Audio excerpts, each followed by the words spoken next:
All right, in this video, we're going to look at removing a background from a picture if it's not a nice, uniform, one-colored background. So I got this picture of this kind of gnarly-looking sea captain fellow, and you'll notice in the background we got this blue sky and all these ropes and riggings from a boat. So how I'm going to attack this, PowerPoint actually has a pretty powerful tool. If you highlight the picture to get the picture tools format to come up, there's a remove background option that they have here.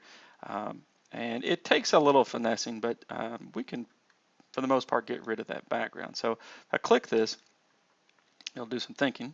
And you'll notice this purple part here is the stuff that, or the background that it's going to remove right now. And you'll notice it's got part of his beard and some of his clothes, and we don't want that to be gone. We just want the ropes rigging and the sky to be gone.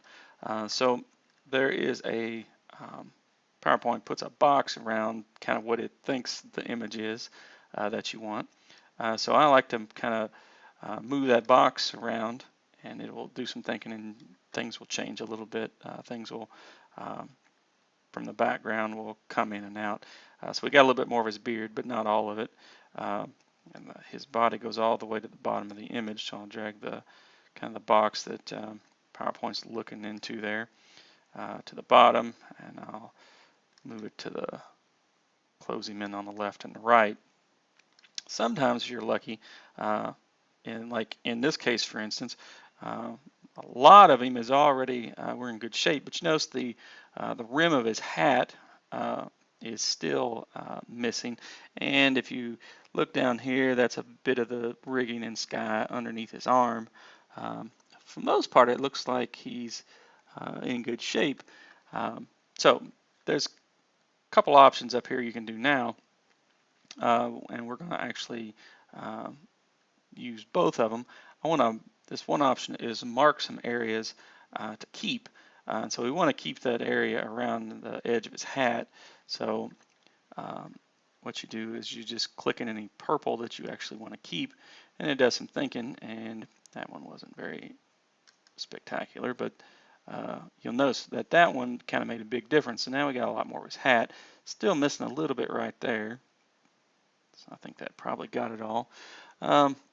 No, I've worked with this before, and it seems like the larger the picture is, the easier this is to do, just because it's easier to actually pinpoint particular areas that you want to have in the picture.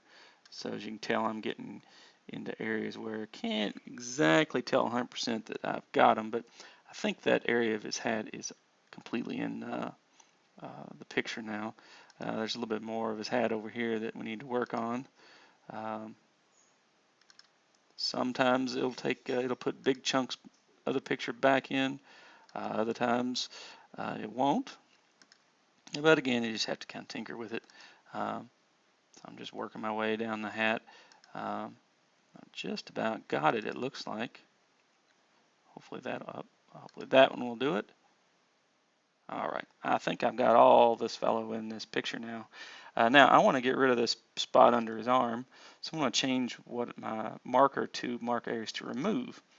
And so you'll notice that the pluses will keep areas, but under here I want to get rid of an area or two, a little bit. So that got rid of most of the sky under there. I believe that's a rope that's under his arm there, and a little bit more, and I think I'll be finished. Maybe just a hair more right there. All right. So once you think you have your background completely removed, you hit Keep Changes. And there's our man. Notice it even got the little fancy frill on his shoulder. It even kept that. This area up here may be a little rough. If you wanted to kind of retouch that, you could hit the back button and more or less go back to where you were. But I'm pretty much happy with this, I think. So again, this feature called Remove Backgrounds takes a little finessing and tinkering with it, but you can pretty effectively remove a background.